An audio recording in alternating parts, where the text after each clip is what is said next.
really hard. I resemble that comment. Oh, okay. So now that we're recording, thank you all for being here this evening. This is I'm going to go ahead and put away the participants because I think I got everybody. And Joel says Thursdays are pretty good. Awesome. Okay. So what I'm going to do is, no, I'm going to do this.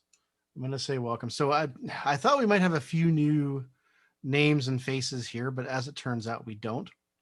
So I'm going to start just with a quick screen share so that everyone knows, because I mean, everybody has been looking at my agenda, I presume, to get things started. The first 4 or 5 things are kind of the most important. I kind of arranged them in priority order, sort of, just because I want to make sure we get through at least a few. And I don't know how much y'all are going to want to talk about some of these things. So hopefully you have that on the side, because I get really tired of screen sharing. So I'm going to stop. And you can refer back to your copy. Everyone should have a link. Okay, so thanks for being here. I don't have to introduce anybody, although I will say. So for people that are slow in catching up, where do we find that link? You were sent an email, Ellen. Okay. Search harder. The same one with the. You know what? I asked a simple question. I regret it. No. I'm sorry. I am going to paste in. Of course, this isn't going to help people that are watching on YouTube. What I will do is I will paste in the chat in just a second. You caught me off guard. I didn't have it ready. I will paste in the chat the direct link to the. Mike, you're getting really high tech, man. This is awesome. Pasting links. Oh my gosh, Michael. Okay, where's the chat? I think I closed the chat. Okay, Mike, you got it? Okay. There it is. Now, yeah, Amy's got my back. Thank you, Amy. Okay. So we all know each other. Everything's great. Now, update. Mr. Marty Pierce has agreed to be the outdoor coordinator committee member for our boys troop. And he has 11 adult applications in his possession, one of which I think he filled out for himself that I need to go get. So he's not official yet, but he's coming on board, and this is going to be fantastic, because when we get back to being able to do things as a troop, Marty's going to be a fantastic resource for us. So in his absence, thank you, Marty. We really appreciate it. Pass that on to him, Christy. Or we'll cheer for him again when he comes back. You're on mute. I will. You can wait till he gets here. Pop his head. So that's our introduction for the day. Everyone else knows what's going on and who we are. The first thing I want to talk about is the patrol activities and building use, and they are related. Hold your comments, pitchforks, and torches about the patrol restructuring idea for just a minute. Okay, let's focus on patrol meetings and building use. Thank you to Dave for working with Pilgrim Lutheran for getting us use of the Pilgrim Lutheran gym. Yay for Dave. It's been interesting. The Narwhals patrol meeting was successful, but you know, I think everybody has a little bit different feeling for how it's going to work. There was a notion when we started this of saying, let's have one patrol at a time and rotate. The Internet Exploders have not had a chance because of Eagle Court of Honor. It happens. I'm sorry to that patrol, Diane, mea culpa. But your turn is coming. One of the things that we said is we will reevaluate today and talk about having potentially more than one patrol in the gym at a time. I have my opinions. I would like to hear about yours. Who would like to go first? Well, I can. Please. I know, having had a group of girls in there and a group of parents who were legitimately talking quietly some distance away, between people being kind of soft-spoken and masks and being all spread out, it was impossible to hear anything that the girls were saying. So we had to ask the parents to go into the atrium. Yeah, I feel that deeply. Anybody else? Yeah, I would like to second that two groups in the gym at once just don't work. Okay. It's my understanding that there's not we're talking about rotating. Or are you bringing up that as another option? It is an option. Okay. We are already rotating, right? So Yeah. we have one patrol using the gym at any synchronous point in time, 7 p.m. to 8:30, right, on Monday evening. The first thing I want to talk about is having 2 patrols simultaneously, and we'll get to the next thing in just a second. Does anybody have any dissenting opinions about that? I think it's pretty obvious that it's going to be challenging.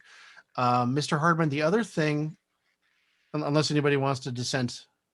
Well, I now's a have a good time. question. I have a Go ahead. question. Do we not have access to that little side cafeteria room that the girls were using? My interpretation is that room would be too small for any one of our groups, any of them. Mr. Hardman, Okay. do you agree with that? You probably know that room better than, or Amy, you might know. Yeah, so the issue is just the number of square feet and keeping distances between people. Yeah. We were in there the other day, and it's sort of, if you assume like one person per table in there, I think you might be able to get 6 scouts and maybe a leader or 2 in there, and that would be max. And our smallest group will be, well, Amy, you've got 9 girls now and a handful of adults, and even the Internet Exploders are. I just don't think it's a good idea, Diane, to leverage that. I think it's, I just realistically, yeah. on the benches, they'll start out at opposite ends of the table and then they'll go whoop, because I we just can't be together, you know. With chairs, you can be like, your chair is here, don't move it. Right. Well, What about using the lobby as a second space for another cohort? That way Mr. we'd Hardman, actually can you speak to that? That would be possible, but then we'd have to evict all of our adults out of the building. I was under the impression that Pilgrim didn't sounds want good. us to use the lobby as a meeting place, or was I wrong about that? I don't remember anything particular about that. Okay, I have to say the acoustics in there are even worse that's the other than thing. the gym. And there really is no set seating. There's like that pew there that got set up, and Right. so it's not an ideal place to meet. Okay. And again, I think if you had 10 people in there, it'd be really noisy. The other challenge is the way that council, our local council, is recommending we set up building use is that we design a flow in such a way that one cohort does not pass through another cohort, which if we have somebody meeting in the atrium area, that's kind of by definition what we're doing, kind of defeats the cohort thing. So I don't think it's going to work. It's worth thinking about. The other thing that I wanted to bring up, and Mr. Hardman, you can speak to this, we might be able to have one group meet a little bit early and then another group meet a little bit later and have them never meet in the middle, and have a time, a little bit wider time frame, maybe 6:30 to 9 and 15 minutes of passing, and define a corner where one group is and another corner where another group is, even if they're not there at the same time. And I know you had explored that, Dave, didn't you, with Pilgrim? Yes. We have use of the building from 6 p.m. until at least 9. Okay. So if we can schedule something in there, that would work. So that's something that we could potentially offer to sounds to me like 2 patrols with enough space for them to get out and the next patrol to get back in without meeting. And we have to set up be out of the building by this deadline for the first group, and thou shalt not enter the building by the next time for the next group. Go ahead, Lisa.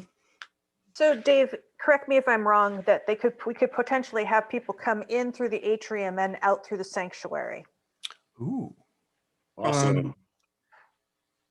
Potentially, if we needed to do that. I mean, that would help with the potential lack of cross-contamination. Yeah, I'm hoping that we could just avoid the time overlap at all. And if it's just 1 or 2 people just passing, I don't think it's a huge deal, my personal opinion. Well, But- there's always the meeting after the meeting, but Yeah. Well, we may We take can that be to the firm about parking that lot. being outside. Yes, exactly, right. But yeah, they generally do not want us out through those doors that lead in towards the sanctuary, in front of the sanctuary. But you know, if we just like somebody had to bolt out that door, that's probably not the end of the world. One thing I noticed right before a meeting, they sent out guidance with the council. And I just scanned over it, and it looked like they still had the 35-foot requirement, Right. kind of like the schools are. Right. And I don't know if that will change with potentially the CDC changing tomorrow. That's all a crystal ball guess. Oh, It's rumored that they're going to make it a 3-foot as compared to 6-foot tomorrow. oh, yes, my wife is thrilled about that. But one challenge, or I guess one thing I would bring up is I'm hearing the noise being a concern, and we weren't there to really kind of test that. But I guess my challenge would be, how is that any different than the noise we had before when we separated? Acoustical Theory states. So the voices are very muffled with the masks. Right. And above and beyond that, interestingly speaking, Acoustical Theory says that when there are more things in a room like that to capture and bounce and absorb the energy, say scout bodies, it actually becomes a little bit less live. It's weird, although the scouts are then making other noise of their own, but an empty gym is incredibly live. It's wild. And also before, the groups would cluster up close to each other so you could talk and hear. But I mean, if you have 10 people in a room and everybody's 6 feet apart, that's an incredible amount of distance to be talking through a mask and over somebody at the other end of the room. It's really tough. I mean, I envision it if we ever got to that phase where, you know, you're on two ends of the ring, right? And there's, you know, one patrol in one corner and one on the other. And before, we used to have 3 in that whole gym space, and the girls in the you know, and the parents still in there. So, you know, I'm just throwing that. I guess it sounds like the minority opinion out there. No, and that's fair. We did get to a point where we had to ask the parents often enough to step out of the gym, because even they were trying to whisper and be quiet, it was carrying. Guilty. Yeah, well, and I mean, it was people that aren't loud, even, that just trying to convey information. So anyway, I would like to propose. My 2 cents on that is we should maximize the utilization of the space, given the noise, for as many scouts as possible to be meeting in person with social distancing and with masks. And then the parents can, you know, find a room upstairs, or, you know, hang out in the car. We can't go upstairs, Mike. Or not be there socially, but prioritize the scouts' use of the space, not the parents. I agree. For sure. I'm just, And don't forget that there's the outdoor space. I mean, the Cool Cats use that all of fall, and you know, Joel will be able to speak, and well, so would Dave. I mean, it was a great, when the weather's nice, it's a great place for a patrol to meet. Yeah, this is really like a 1 month, 2 month problem. We hope, right? Well, yeah. Even if the weather isn't great, is the covered area with the benches? There used to be bike parking in there, but then they changed. I don't think it's quite big enough for a full patrol, Dan. Somebody chime in on that? Can we shove everybody under that shelter? Yeah, it's a little bit tight, but outdoors is, you know, not quite as bad as being indoors, right? That's true. You know, airflow is by definition better. 3 feet apart, they can probably do it. Okay. So what I'd like to propose. Oh, sorry. Go ahead, please. I had a question for like the past 5 minutes.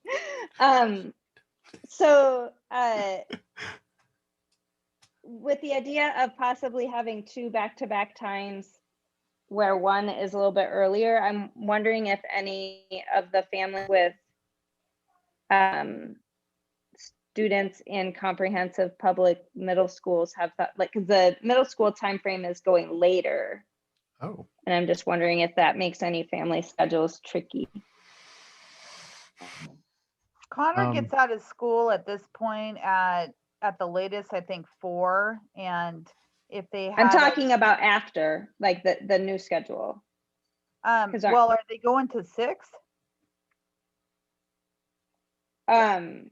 I thought that they were shifting about a half an hour later than they were. I don't know because I don't teach at a Oh, comprehensive middle school. I just thought that with the busing plan that they're shifted a little bit later. Interesting. well, Connor would normally be getting home at 5 on our 4:30 on the bus, which would be the latest, which would be 5 if Hmm. they bounce it a half hour. I'm just wondering like how it affects families to potentially have to eat and get to Yeah, our biggest a challenge meeting would that be might start earlier than usual. our biggest challenge would be Taekwondo, and it happens to be Monday. So I think, well, you have that for Tuesdays, right, Ellen? Oh no, it's not Tuesday. Yeah, it is Tuesdays, right? Yeah, we're Tuesday and But- Thursday. So In fact, that we just got doesn't home. impact. Anybody else have a Monday challenge to Daryl?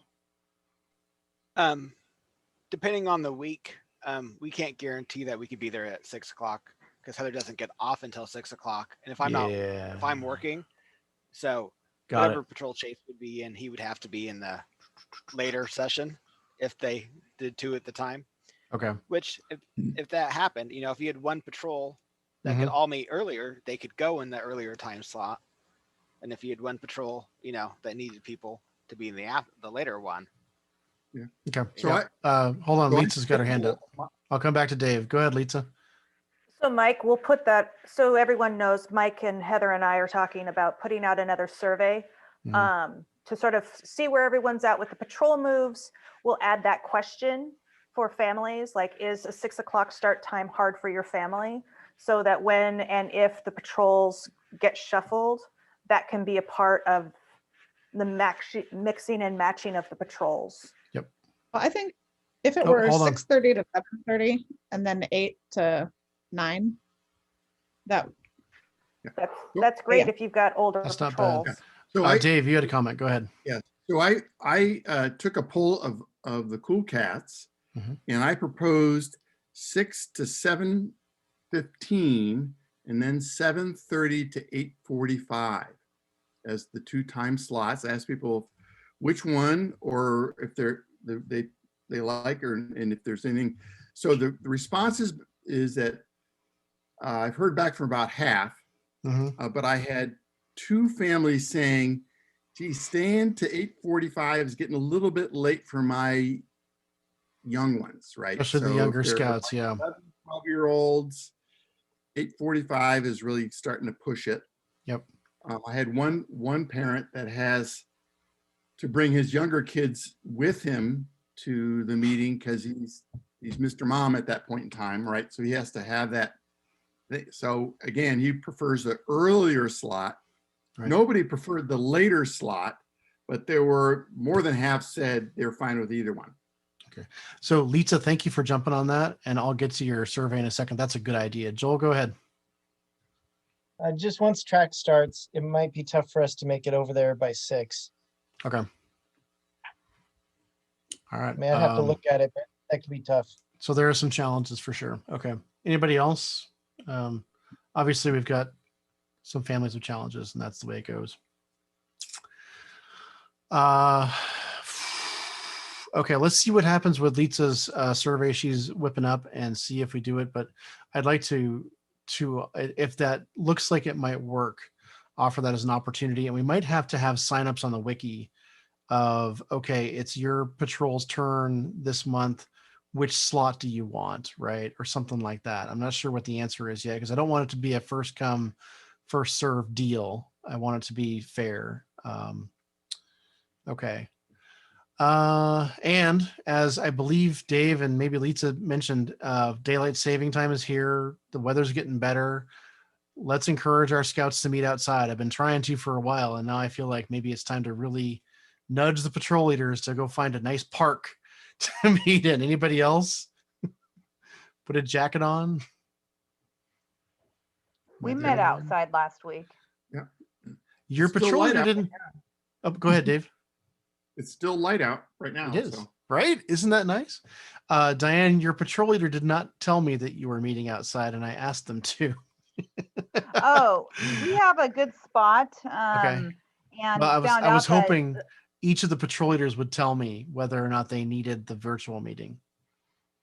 Oh, And the reason is if everyone's meeting outside, I'm stuck here babysitting a Zoom meeting that no one's using.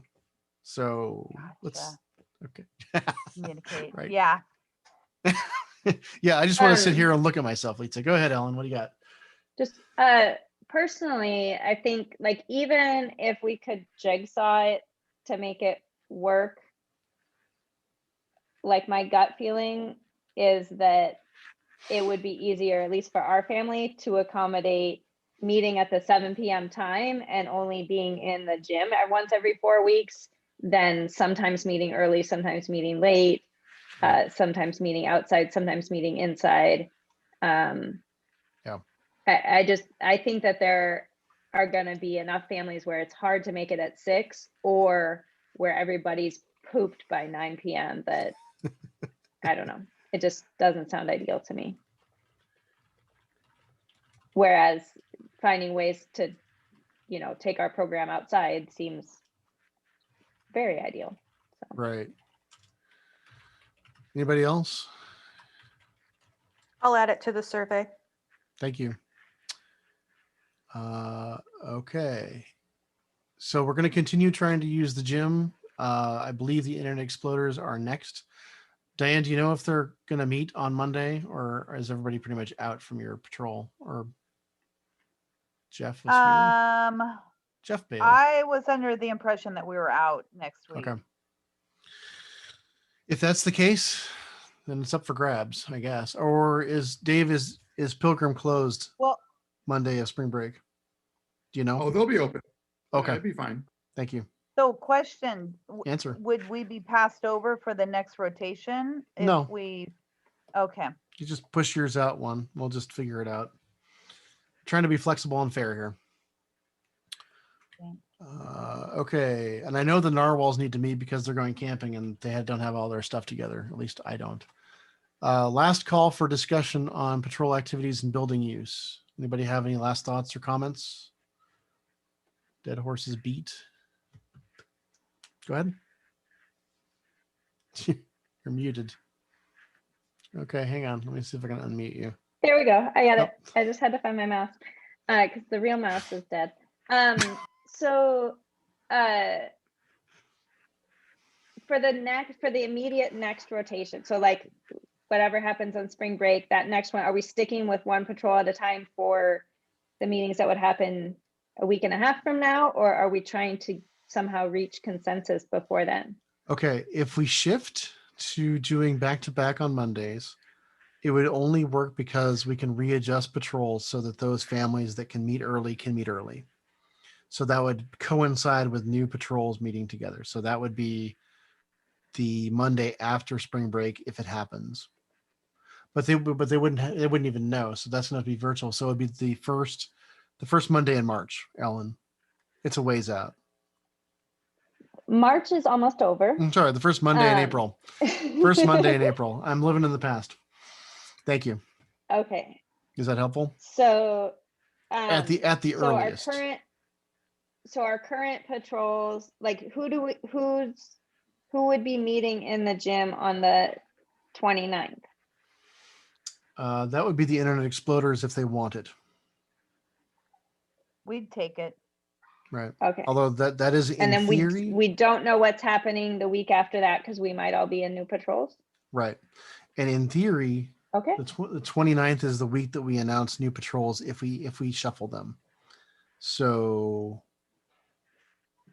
is that a troop meeting or is that a patrol meeting in our old patrols? Well, the troop meeting is Joel, correct me if I'm wrong, is that the 12th is going to be troop elections? I actually wrote this down so I didn't have to ask you. Where did I put it? I'll look it up. It'll take me just a second to get to that. Okay, no worries. Yeah, we have some details to figure out. And I think part of that also is the big question of if and how extensive the patrol moves have to be. And if they are extensive, then we're probably going to have to pull back a little bit on in person for just a smidge. And it's going to have to be reset if we have new patrols. So basically. Amy, do you have an expectation of when? So we don't know right now what's happening on the 29th then either, because if we're planning, I'm so confused. What we know on the 29th, Ellen, is that if the patrols are readjusted, that's when it's announced. So, but on that day, Yes. that evening, Yes. will patrols be meeting? Yes. In person? Or just- Sure. or virtually? Or not, or like what are the parameters so that my family can know where certain people need to be on Monday the 29th, so that the parents present can divide and conquer. Okay, I'm going to kick that one to Joel for the question. Joel, do you have a vision for that? For the 29th? Yes. Okay. So I just put in the chat the the dates. So meet new patrols would be on the 29th. We didn't specify whether that was virtually or otherwise. This was just what was happening. So to some degree, we're making that decision now as to how we're going to do some of that, because this is what the PLC decided. We're going to support them with decisions on what does that look like,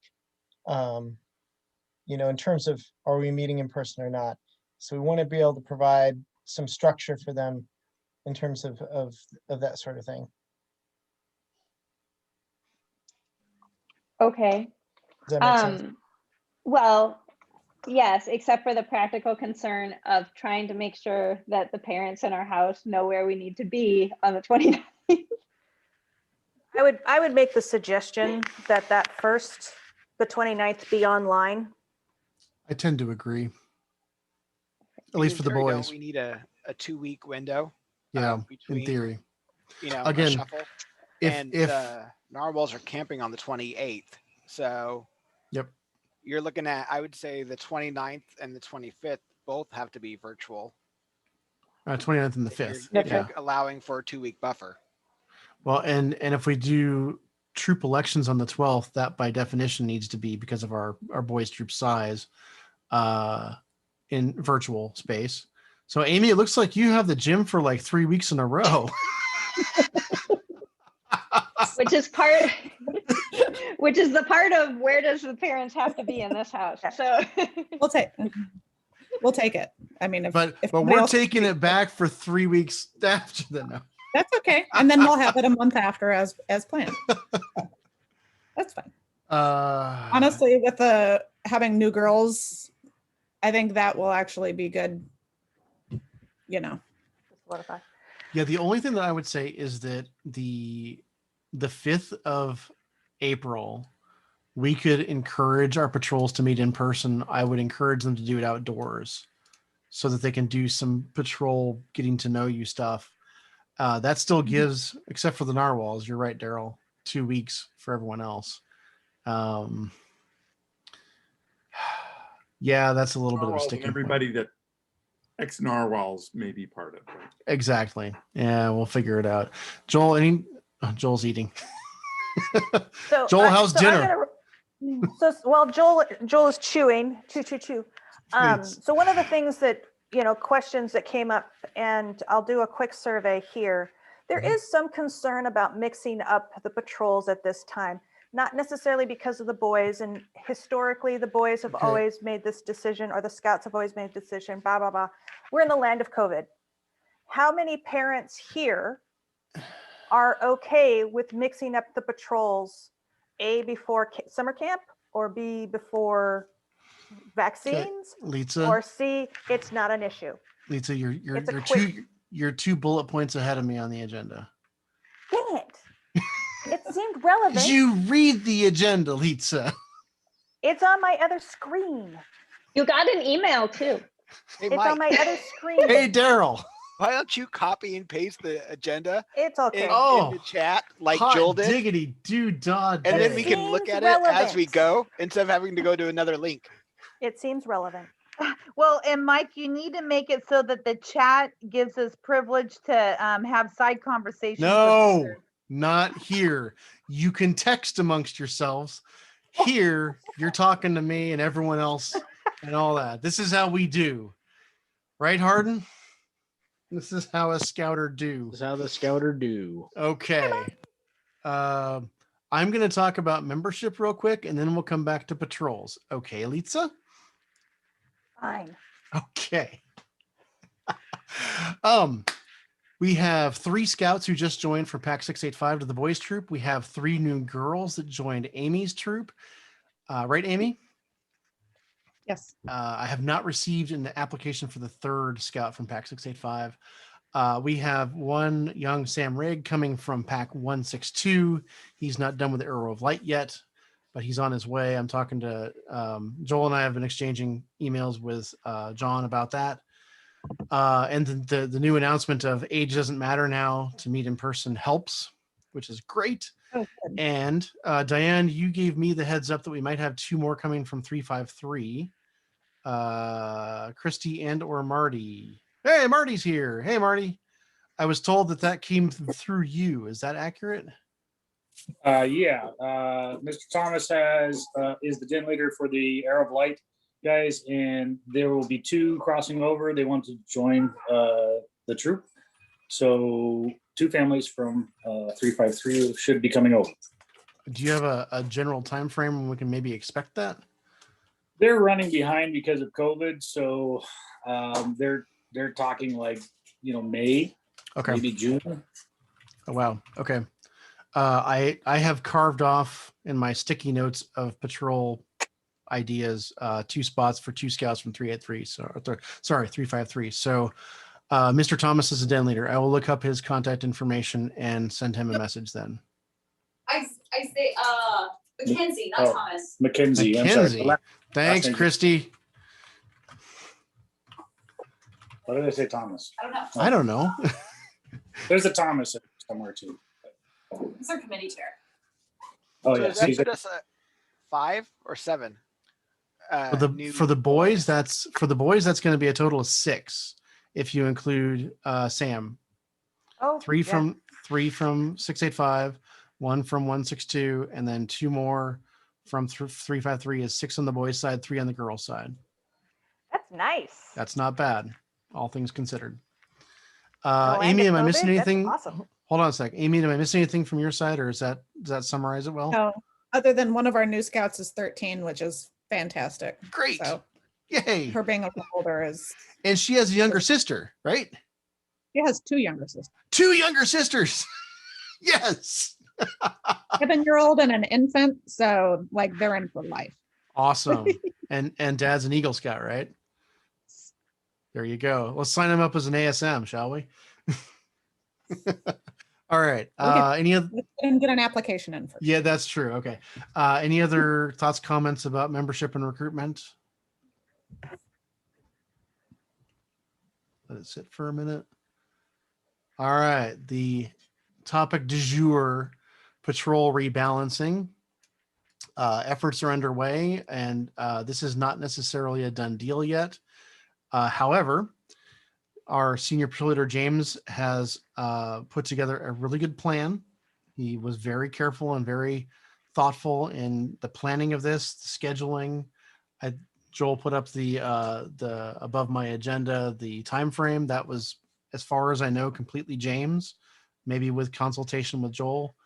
And I want to honor that and try to figure out how we can make this best work. He also sent out a very good survey. We've only received, last I checked, 15 surveys from the boys on who they do or don't want to be in a patrol with, and we'll do our very best to do that. So please encourage your youth to respond. I see a few people on here whose youth has not responded yet. So there's that. As Lisa mentioned, she is developing a survey, which is going to ask about, it was foundationally similar to the one that was sent out last month, but you're adding to it and under the framing of if patrols change. Yeah, So, I mean, yeah. So just so you guys know, I probably won't do a ton. It will build on Mike's survey because Mike's survey was fairly significant. It was very thorough. Okay. But the missing piece is how are your parents comfortable? Are you comfortable letting your kid, are you happy where you are? And because everybody knows where everybody's at with how they structure with COVID, are you, it becomes then, with everyone moving potentially, is that like, I'm not quite ready to go there yet. So that's kind of the essence. And then we'll add the timing of the new troop meetings, like what works best for your family. Right. And a few other things that are popping up. Okay, so Lisa, what did I ask you to shelve? And we're coming back to it. So what was your? I know. Go ahead. Well, The floor that was it. I blathered it out there so fast that you didn't have time to shut me down. Was that the whole thing? Pretty much. Okay. Now is the time to chime in on your thoughts, comments, or questions. So if we want to do a quick survey, is everyone a thumbs up with changing patrols now? Or you're like, eh? Because it may be a moot point where if the bulk of who we all are, so, although we have other questions that need to answer, but it would give us an idea of how we need to touch base with James to sort of like soften the blow of this isn't quite going to work out the way you hope. I mean, I'm kind of right here on changing out the patrols. So let me just jump in here. This is all being painted as James's plan. This is Well, not, no, he's the patrol leader. the PLC together with Scout leadership, including Joel and others that have been advising this, has been under discussion for months. This is true. So don't think that this is an issue about making James feel good. No, and I didn't mean to say that at all, Dave. I'm sorry if that came across that way. But James has put a lot of thought and effort into the plan, is what I'm trying to say.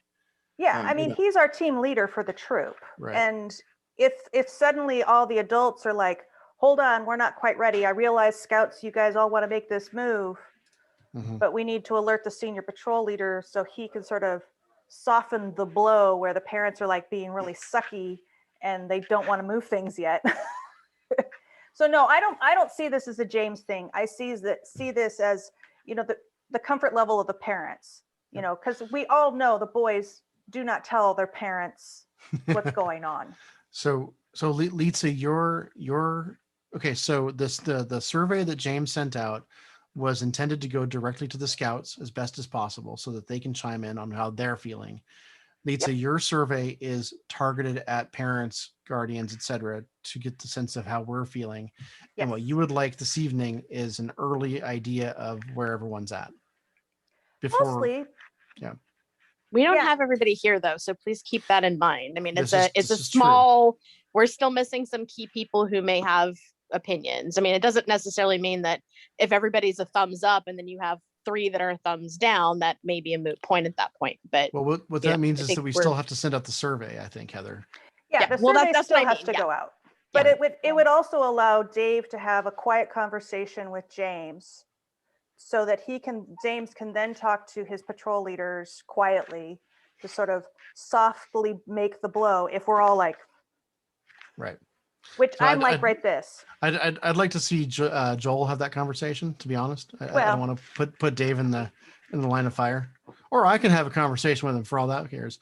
So no, it's convenience. So for what it's worth, I think, and I'll just chime in real quick here. I think now is actually the right time to do this because we are entering a phase where we're going to lean on patrols.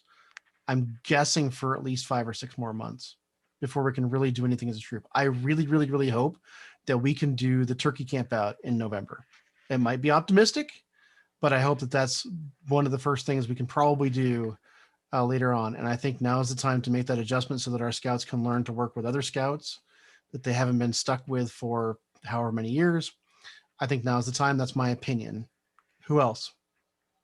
I remember when we did the shuffle this summer, and some of the considerations, since we're still acting somewhat cohorted and separately, is we always need to consider the adult leadership and who is doing what, so that we don't have a patrol that has no adults that ever camp, right? Yep, You know, you you're got to absolutely have, right. we don't have the carpool thing resolved, and then you want to have ASMs and, you know, so I know that or I imagine that is still considered because we still are functioning relatively separately. Yes.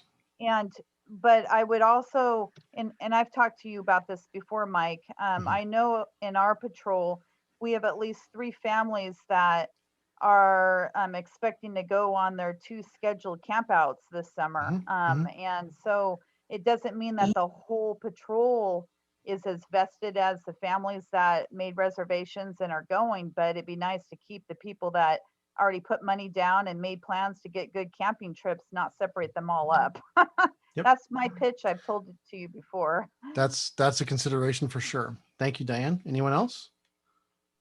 And recognize that when we talk about patrol shuffles, there's quite a variety of intensities of patrol shuffles.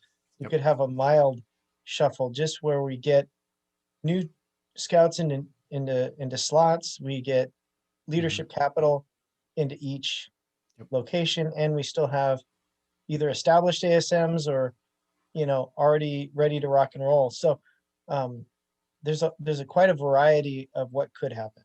Yep. Thank you for pointing that out, Joel. Go ahead, Daryl. I'll chime in. I'm personally more of the inclination to wait till summer camp. We are still not out of this COVID bubble yet. There's a lot of vaccines going on. Even if it was like another 2 months out before we shuffled, I personally would feel better because we're still in the heavy, the heavy COVID stuff. School's going back in. I think we need to allow more wiggle room, So I would like to see it go another 2 months out or all the way out to summer camp to stay, part of the reason the patrols went into the ones that they're on now is because of COVID. That's I'd true. I'd like to see it continue until summer camp. Well, actually, and then a shuffle. Actually, what we did, Daryl, was I think it was July after we had a plan in place where the contingent that was going to go to Fire Mountain was going to be able to cohort, but some of the adjustments, like the sibling moves, were made when we were able to open up in July. So I think it was close to the time frame, but I don't remember if it was exactly that was the impetus of that. But anyway, yeah, okay. I totally hear you, Daryl. And a couple. Go ahead. The other piece of it, with 6 more scouts, you might have to look at the numbers. There might be enough now to go to 4 patrols instead of 3. Not quite. It's close, but not quite. But basically what it comes down to, Daryl, we have an expectation by the time we hit June of 31 scouts. We have at least 3 or 4 scouts that are, I call them part-time members. They kind of come that's right. They come sometimes and other times not. So you got to go, 50% or so. And that becomes a real challenge if we try to split into 4. Okay. It makes for real small patrols. If we had 100% for all of our scouts, I'd seriously think about it, but we have enough that are part-timers that it's just not gonna work. But 100% never happens. Yeah, for the most part. Totally hear you, Daryl, on the 2 months out. The challenge there is that James would like to do elections, and it makes sense to shuffle with elections, but that's definitely worth thinking about. So I appreciate your feedback. Who else? Come now. I'll play middle of the road. Go ahead. I'll play middle of the road with Daryl and also Joel, because you and I had a very lengthy conversation about this topic. And I am with Daryl on the COVID piece. I think many of us are comfortable where we're at because of the COVID stuff. We know what everybody's doing. We know how everybody is managing their own families. And it's comfortable. They can go meet now, if they want to. We don't have to do a downtime thing. And so for me as a parent, that's a comfortable spot to be in. The middle of the road piece is again, having conversations. I know that there's, like Joel said, the shuffle could look very different. I also recognize we have new scouts, and there's also probably my anticipation is that there's probably going to be varying comfort zones in general of all the parents as to whether they're comfortable meeting in person at all. And so when we have new scouts, and maybe some of the new scouts might fall under the not quite ready to meet in person, if we shuffle everybody now, if stuff opens up more like what Daryl's saying, closer to summer camp, then we've still got scouts who haven't been meeting in person. We're going to have to funnel them in somewhere, and it could get, I don't know. I mean, it could get dicey too. So I think there's a lot of options and a lot of questions. My hesitancy comes from the COVID piece. That's Okay. where I'm at. But I think that's why the survey, I think, will be helpful. Yeah, I appreciate that. And to speak to your thought process of, so we do have at very least one family that's brand new to us that is very, very, I'm not going to say conservative because that's not the right word, but very concerned about in person, especially indoors. And that's fair. And hopefully Litsa's survey will tease some of that out. And in addition to that, the way that I'm thinking about this, if we do a big shuffle, thank you, Diane. If we do a big shuffle, I think of it as 3 patrols with new names. One patrol is the go get them all the time out there, the in the middle patrol, and the almost stay home patrol. And then we fit the needs, and maybe it'll slide a little bit based on the feedback. Diane, you had a comment? I think it's good to have a survey with the parents on their comfort level. Because I absolutely validate that we're on, the parents are what drives the kids sometimes, right? Yep. And I remember at one point that there, in our patrol, we had a challenge with, some of that piece too. So where a scout didn't want to meet in person and we were starting to meet in person. And I remember we were trying to find a place or a different troop, so I don't know if that dynamic is currently going on to that level, but we should consider all scouts.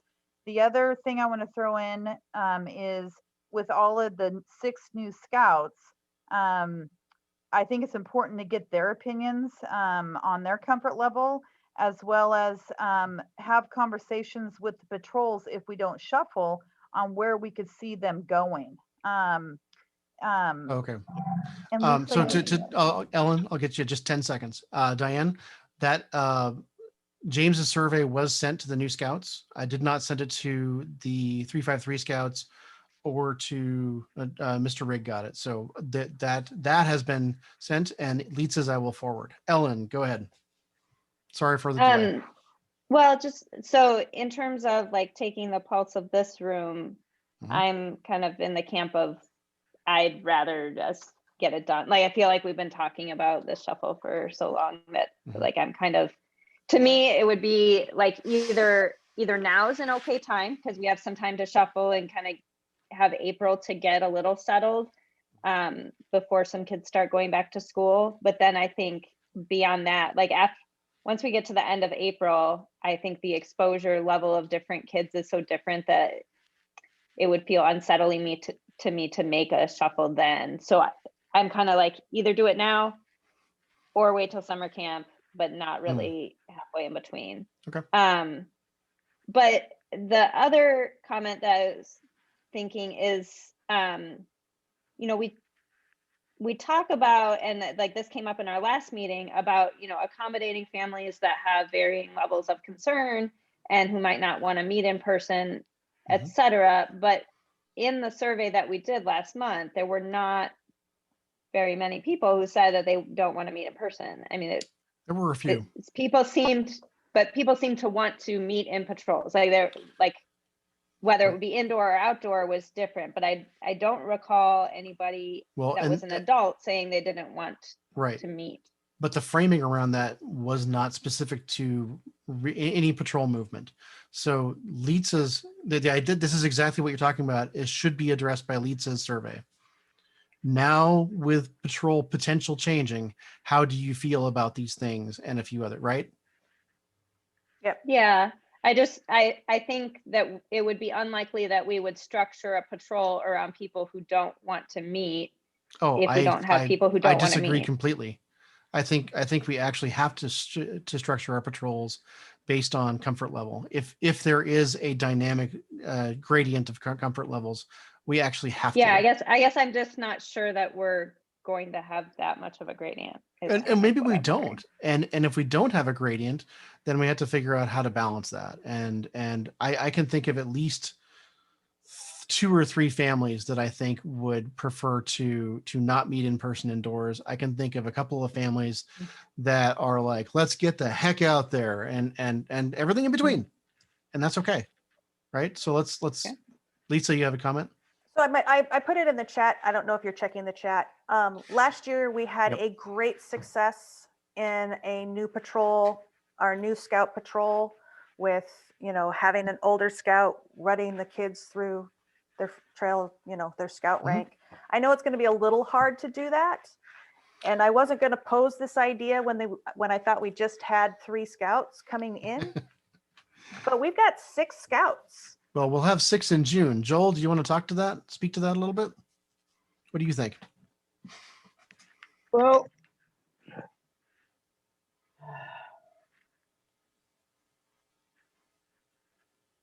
Put them I on the don't know. spot. Yeah, I mean, I know I had some reasons why we were thinking that wouldn't work, and I can't recall them now. I mean, I could say the biggest hurdle being the fact that we have 3 that have literally just crossed over. We have 2 that are crossing over May, June-ish. And I don't know when Sam's coming over, which totally blows my mind because that child was a toddler when I first met him. Yep. So that would be the biggest challenge, because last year we had almost everybody come in and then we got shut down. Yeah. But How do you really I feel? did really, you know, that's been one of the struggles with our troop historically, is every 6 months we were changing things up. And so the patrols really never cohesed. And I think it's safe to say we have very cohesive patrols right now. And the nice thing about having that new scout patrol is getting them having some success early on.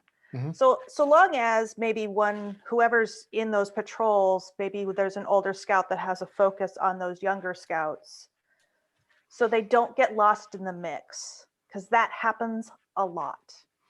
Right. And I think Joel and I talked a lot about making sure that we have at least 1 scout in every patrol that has that mindset, that right, Joel, that commitment to being the mentor, to being the coach. And there are a lot of facets and, you know, parts of this puzzle it's challenging for sure. Joel, anything else to add to that? I see you're really going for it there. The gears are turning. Yeah, I mean, at this point we have so many variables. Yeah. I don't know that I have a lot of really good arguments though on that piece right now. Okay.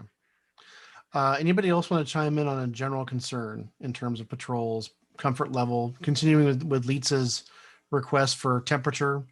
Marty, Christy, do you want to chime in on what you guys think? Any thoughts? You know what? Yay, I was just thinking about it. I'll come back to you guys. Go ahead, Joel.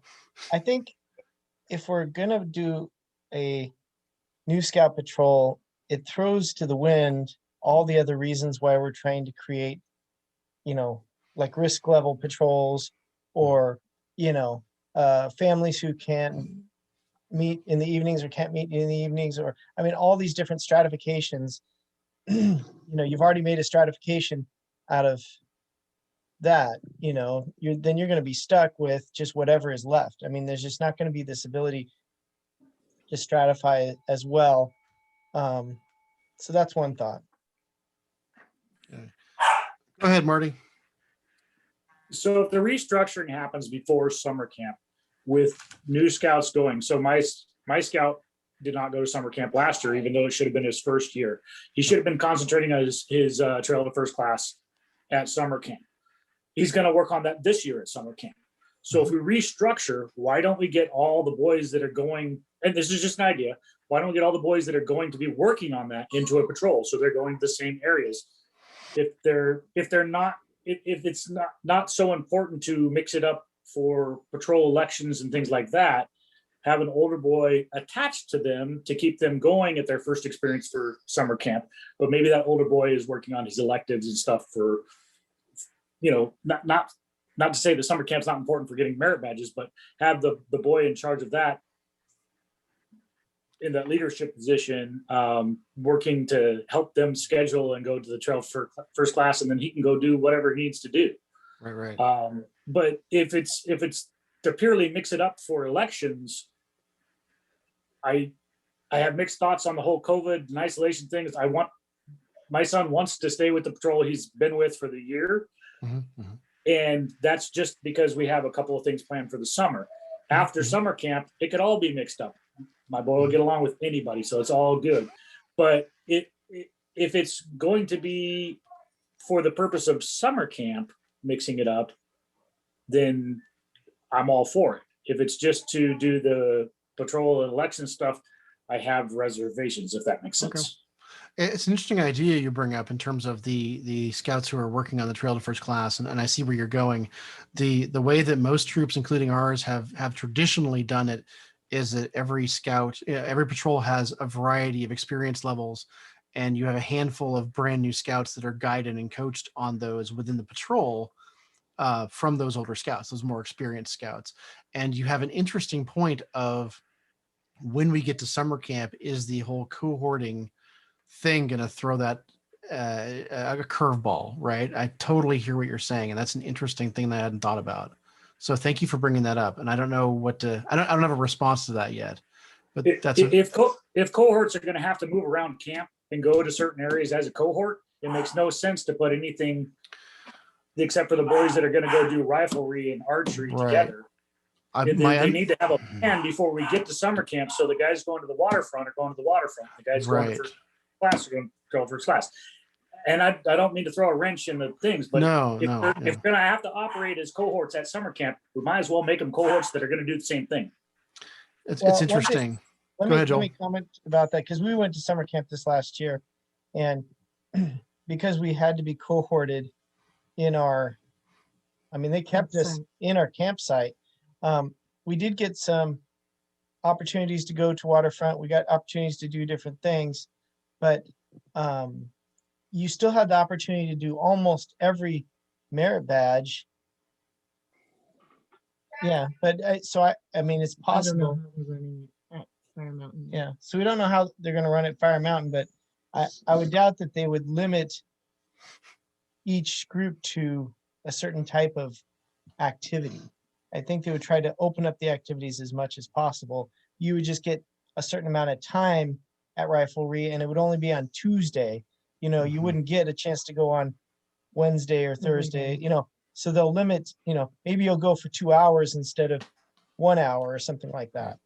Well, and I'll jump in real quick, and Daryl might back me up on this, in that if we structure some time within the troops so that the patrols and again the experienced leaders within the patrol that are our coaches and our mentors work with the younger scouts in camp and sign things off right then and there, it might be actually much more productive than shipping them off to the Trail of First Class thing. Daryl's nodding his head. Go ahead, Daryl. So summer camp for Scouts BSA is very different than Cub Scout camp, Cub Scout summer camp. But this year with cohorts, it might revert closer back to Cub Scout than the normal Boy Scout model or Scouts BSA model. And we won't know that until we get their program guide. Until they're still working on that. And so we don't really know what summer camp's going to look like this year until we get their program guide. And that's probably another month or two away. Well, and the last communication we had from Mount Baker Council was November 23rd. A lot has changed since November 23rd. Yeah. And so we're waiting for some of that data. But Marty, your point is really interesting, and I think I'll take it into consideration too. I think that's a really interesting idea, and I thank you for bringing it up, because it's something I hadn't thought about. I looked at it in terms of age group of our. We basically have 4 levels of age group for scouts, and your point is very valid. Of what about Trail to First Class? So thank you. I'd like to move on in the agenda is what it is. But I want to give one more chance for anybody to chime in. Or Lisa, do you actually want us to give thumbs up or thumbs down? I think we've gotten. Do we have any thumbs down about shuffling? I think we're either this or this. Okay. There's a lot of uncertainty. So I think there's as Joel says, there's just so many different things, and your hand's still raised, Joel. So I between everything you guys have sort of thrown at myself, Heather and I are going to put this together so that we can get the comfort level of the parents. Mm-hmm. The boys, the scouts don't care. Let's be clear. They do to an extent. They do on some level, but they care as much as we care. If it's a big issue for me, my child is going to care more along the lines. Okay, my kid's 17. He so doesn't care what I say. Right. But yeah, so Heather and I will pearl it together. Okay, let me go back to Joel. Joel, do you have your hand up just because, or do you have one final comment? Well, you had wanted my input on that, I guess. So I would please. just say, as a parent, I know some of my kids haven't seen their friends in a year in a lot of these other patrols. And it's getting to the point where I would be concerned that there's not going to be a troop wide. It's going to be a lot of clicks when you come back together if you don't do something at some point to mix them back up. I think the risk is worth it in that sense for their mental health. So that's just my 2 cents. Thank you, Christy. I appreciate that. Okay, and with that, if you have any other things that you want to mention to myself or to Mr. Williams, I think Joel is willing to take anything private comments. I certainly am. I will keep anything that you have to say in confidence. Please feel free to call me or email me. Joel, you're there too, right? If somebody has something. Okay, awesome. Thank you. Ellen, is there anything in terms of family scouting to talk about this evening? Ellen, you're still on mute. Find your mouse button. I have to find my mouse on the other monitor. It's way over there. I don't think so. I think we're kind of our own patrols now. No report. New scouts are great. Let's go camping, right? We're going camping. Yay. Okay. Christy, you sent me an update. And I thank you for updating the budget. It is on, it has been published. You sent me a synopsis. Would you like me to read that, or do you want to kind of throw out some of your general thoughts? Yeah, I didn't print off what I had written in the email with the assumptions. So you want to read I have it right in front of me. Do you want me to read it? Go for it. Okay, Christy says that she has updated the budget and including actual spending for 2021. It is on the Google Drive, right, Christy? I think. Yes. Okay, awesome. Some assumptions she made, again, speaking for Christy, she assuming we're going to increase the dues by $10 per scout for the year, both spring and fall, because of the increase in recharter fees. Making the assumption that we have 31 scouts in the boys troops and 7 girls. Christy, I think that's going to be 9 for Amy's troop. Amy, please chime in if I got that wrong.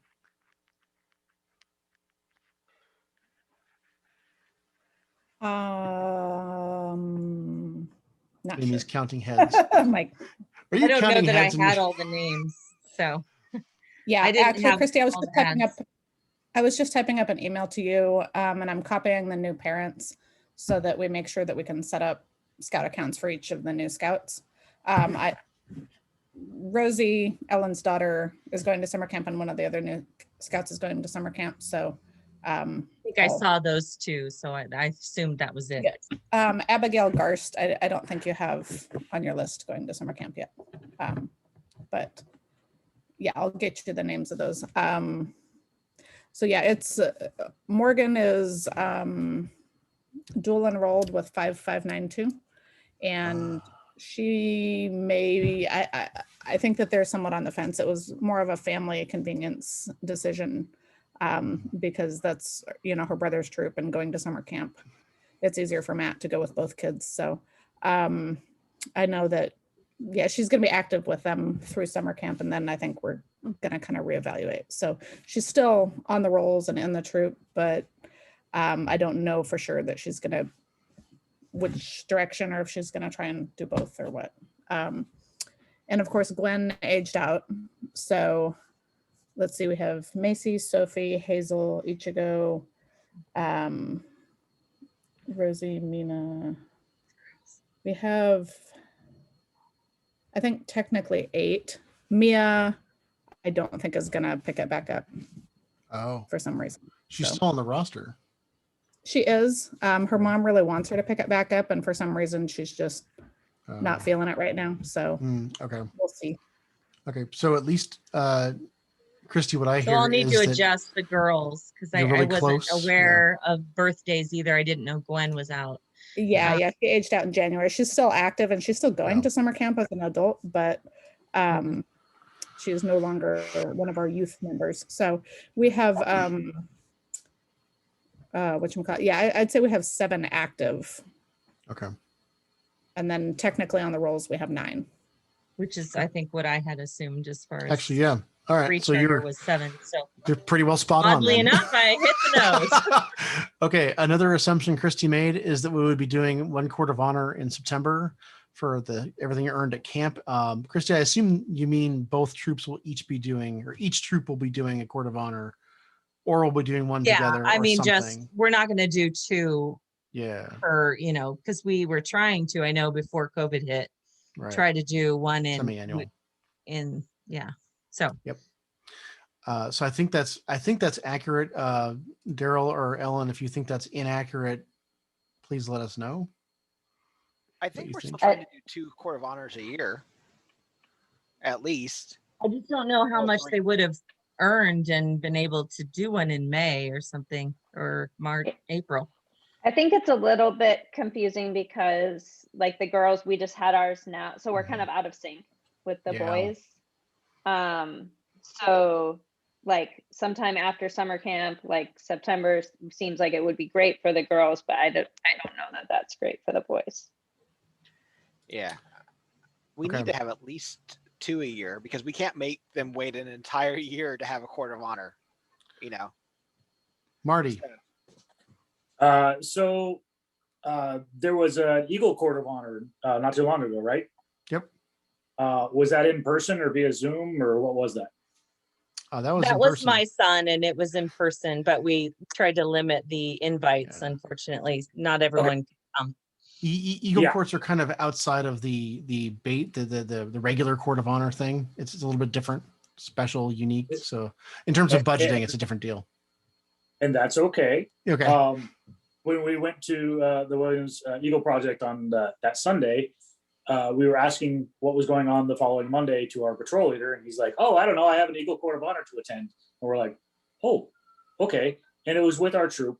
And I'm not saying my son felt left out, but that is one of the things of scouting that is looked forward to and attending and things like that. So it was. We would have invited the whole world, absolutely. Unfortunately, with COVID, it wasn't an option. Understand, but also the court of honors themselves are very important because all my kid has ever known is the Cub Scout way, where they're, honored all the time when they hit an achievement. My son's never had that in the Scouts BSA thing, and I'm just saying, as a whole, they need to see that. They need to see their predecessors being rewarded for their work.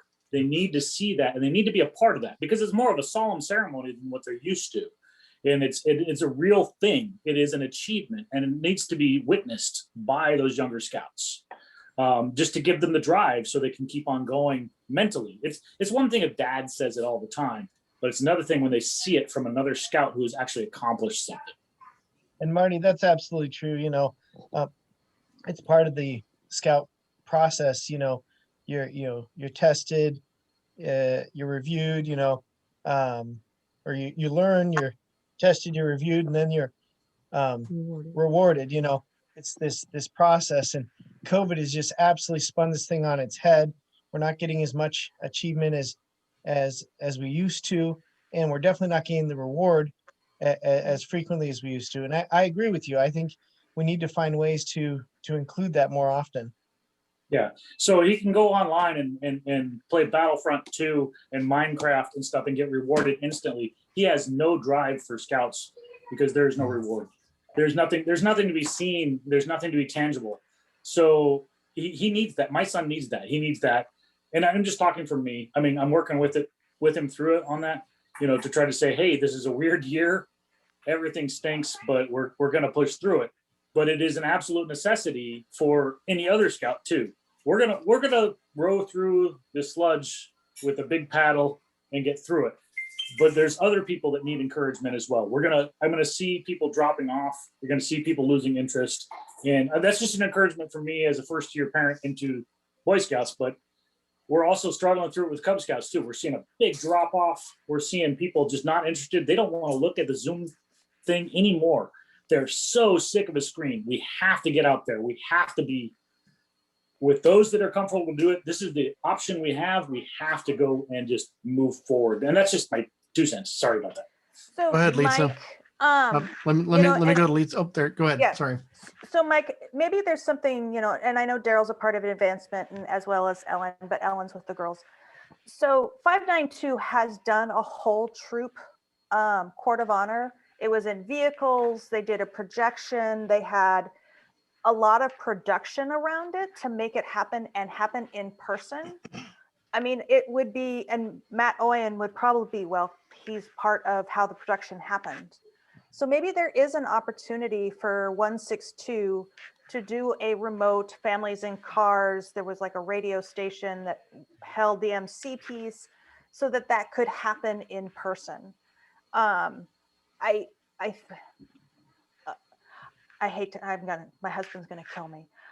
I would be willing to sort of reach out to Matt and find out what they did so that we can make this happen for not just the older boys, but more importantly, our most recent crossovers that have been in the troop for a year. They've hung in tight, and maybe we even make it that much extra for those boys that have never seen a court of honor other than their own patrols, and just give them that much extra love so that they, it's like, holy crap, you did a year of this. I mean, wow, talk about weird scouting.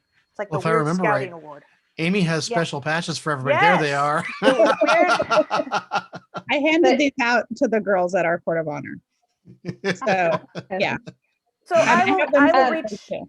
I mean, is this something that we want to present to Okay, the? so Lisa, Can I- let me go ahead, Ellen, please. I'm curious to know from Daryl, like when would be the soonest that you think you'd have meaningful enough advancement to award that the boys should have one? No, I'm going to cut you off on that one because we have kids that have scout rank. I mean, even if all we give them is that cute little fun, crazy COVID patch, the troop hasn't seen each other as a troop in a year. And even if all we're doing is looking at each other in cars.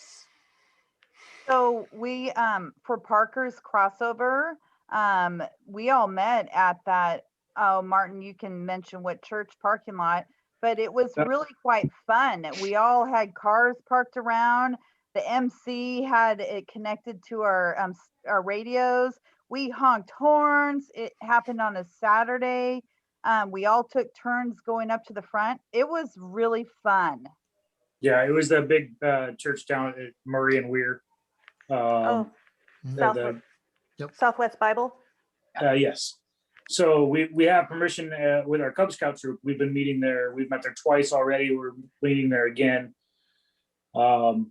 next month to do that. And it's great because it's all drive up. We have plenty of space to spread out. People stay in their car.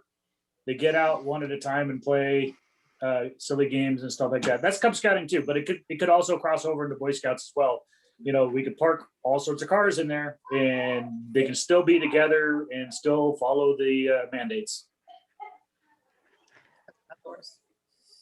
So Joel, does Joel want to present that to the Patrol Leaders Council? That's what I was going to say is if you were to reach out to Matt and ask, how did you do this? And we can give the PLC an option.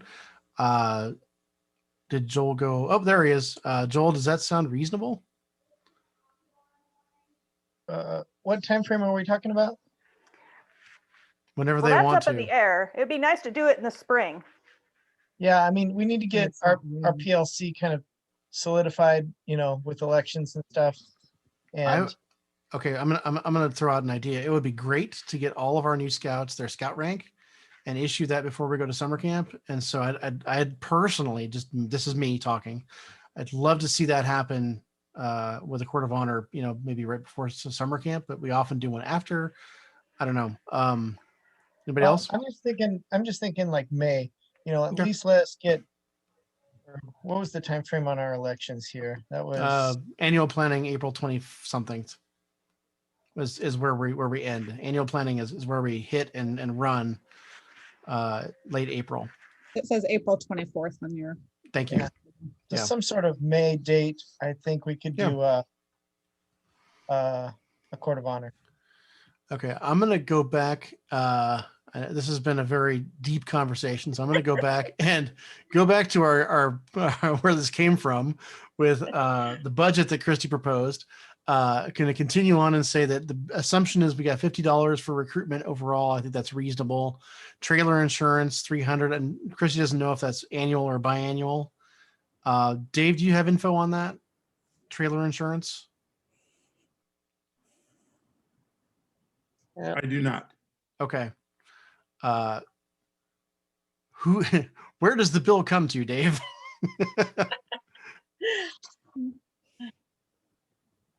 I'm not sure. Okay. Okay, I'll check on that. I'll look up the last one and see if I can figure it out. Thank you. Yes. Christy earmarked 125 for 4 scouts attending NYLT, 125 each as a springboard, and then the remaining balance we covered by the scouts family. So 4 possible scouts going to NYLT total. We have 2 or 4 signed up currently. Oh, excellent. So, okay. Yeah. And then some I snacks. think Macy might want to go as well. Okay. And I would like, she's my SPL currently, so okay. I would like her to go. Oh, you have an SPL. I'm happy to hear that. That's awesome. Yes. Amy, do you know if the requirement for being first class has been waived for the young ladies or not? I'm not sure, but if I can use that to light a fire under and behind to just get those last couple things, because they're so close.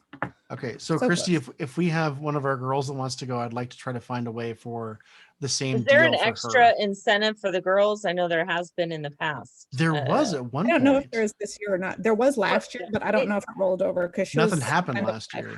So it's a specific scholarship that was very, very restrictive on how they could use it. So most likely it's still there. We would just have to reach out to the council office. Lisa, who do I ask? Do you know? You can ask Deanne. Will do. I mean, even if Deanne doesn't know, Deanne will be able to get the answer. It's on the NYLT website. Okay. The page. I will follow up on that. The current year. It's probably still there. Okay. Christy earmarked for some snacks and some general supplies, not a ton, but it's probably enough for now. And Christy would like a new version of QuickBooks. Christy, do you know how much the new version costs? I haven't priced that, so I'll double check it, but please do, so we can it's not a critical thing. I was just understood. I can't seem to get access to the account online because it's tied to Jeff, and he's tried to send it to me, but they won't recognize me because it's not listed in our minutes properly, or it doesn't have the letterhead. No. I don't know what. So I'm like, you know what? Screw it. I'll just get a new copy and be done. But it's fine. It's still working. It's just if there's an update, I'm kind of I want to make sure that everyone has the tools they need to succeed in their role. And if that would be helpful, let's figure out what that costs going forward. If anybody has any budgetary questions, Christy's the one to ask. So just in general, overall, I'm anticipating still a loss this year, but I've been able, with the increase in the dues, it's going to cut it in half from last year. So last year, the loss was like $1,500. This year will be about $760. So, and I'm anticipating that then hopefully we'll be back into normal and balanced budget from here on out.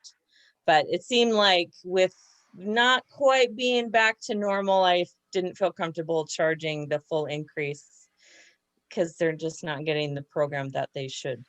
So we did have like a net income for 3 years in a row. So we've got $18,000 in the bank. I think we can absorb 760 is my thought. So I owe you some data from Recharter, Christy. I'll get that to you when I have a chance. So thank you again. Okay. Budget questions or financial questions for Christy before we go on? I'll email you. Okay.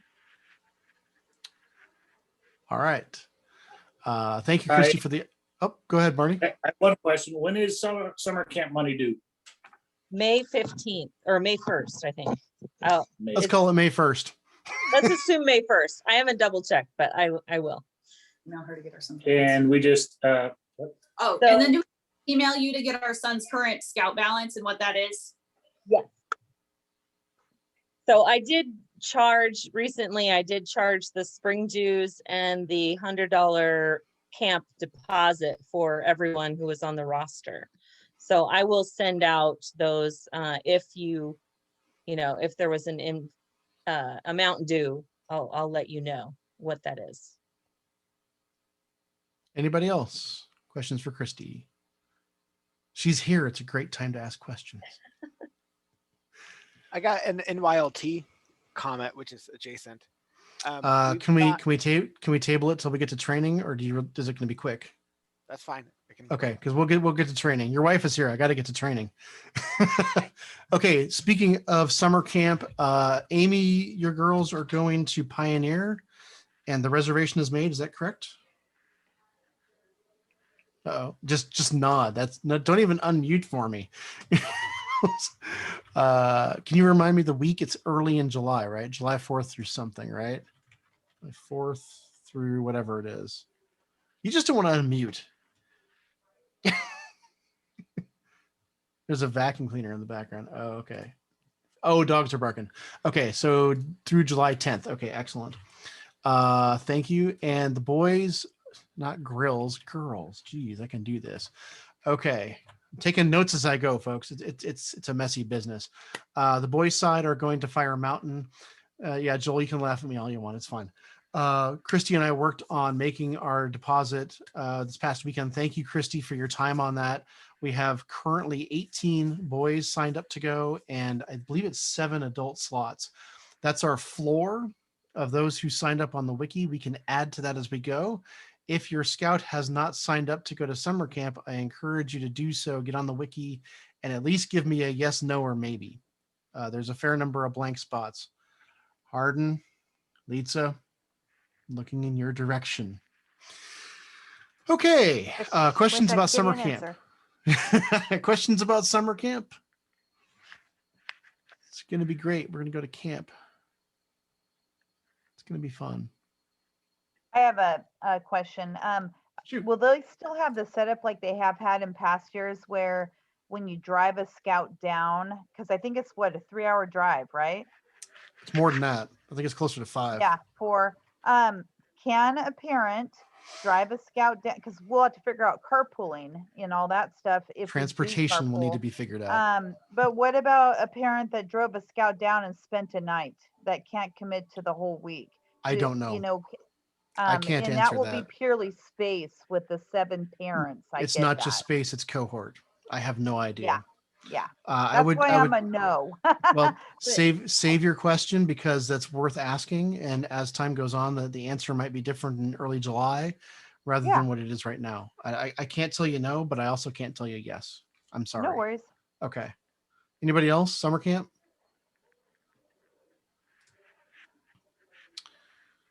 Okay, this is my time. Speaking of camp, yay. I'm going to make this quick. I'm going to make it simple. I'm going to make it really fast. I promise. This is our little camp for all bit. It's going to be quick. I need to move this so I can see you all and my slides. When I do this for my pack in the past and with this troop last year, I usually focus on 3 questions with regard to what used to be known as Friends of Scouting and today is Camp for All. I try to answer, especially for the Cub Scout families, what is the council? What are we doing here? What is this campaign and why is it important? So I'm going to rip through this pretty fast because most of you have seen this before. And I'm just going to ask you to help me at the end to meet our goal. But let's start with saying the council. What is the council? If you're not familiar, it is a nonprofit organization. It supports units of scouting, BSA units in our area. It is nonprofit's important. It's 501c3. I am not a tax professional, but when you donate money to the council, it is potentially tax deductible.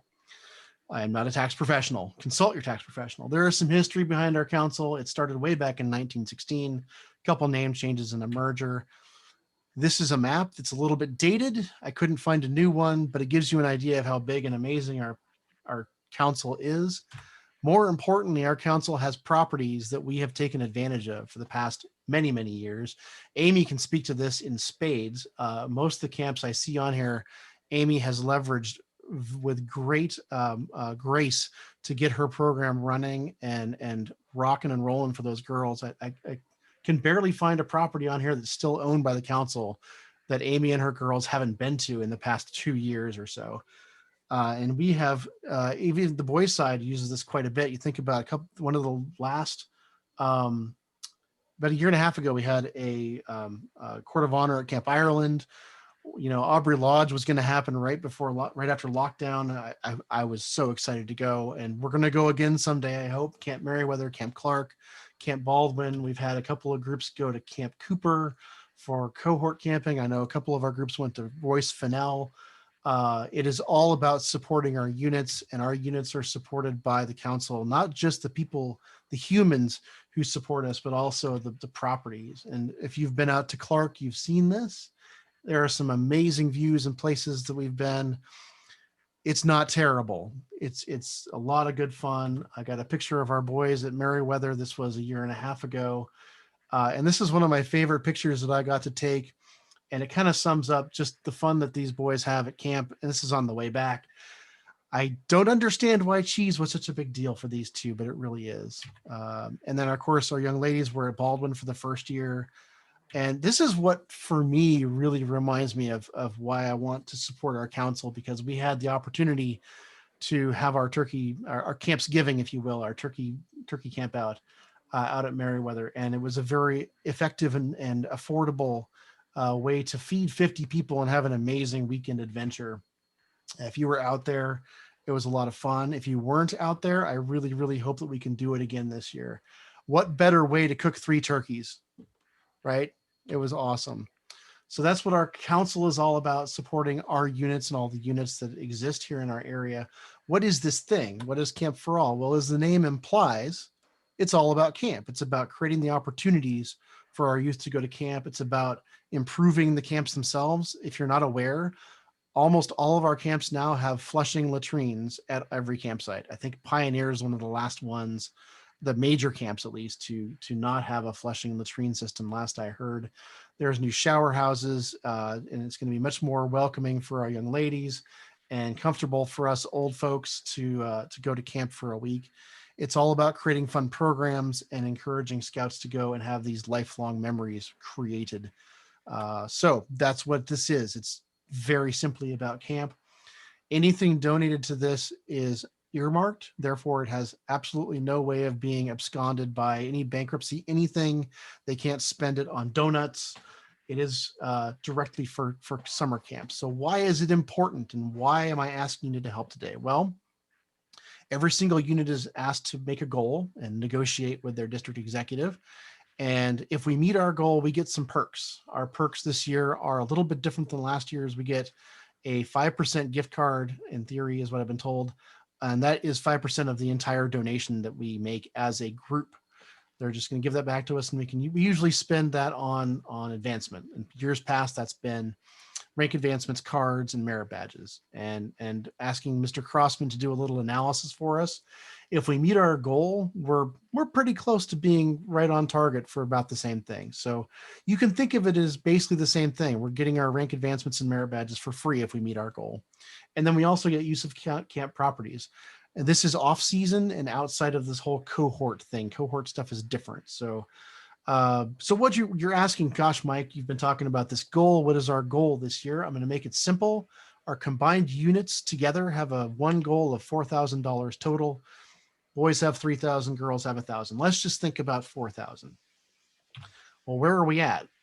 Last year was wacky. Let's look back a year beyond to 2019. Our troop as a whole, both our entire unit, came together to donate over $4,400 to the council. I think we can do better than that.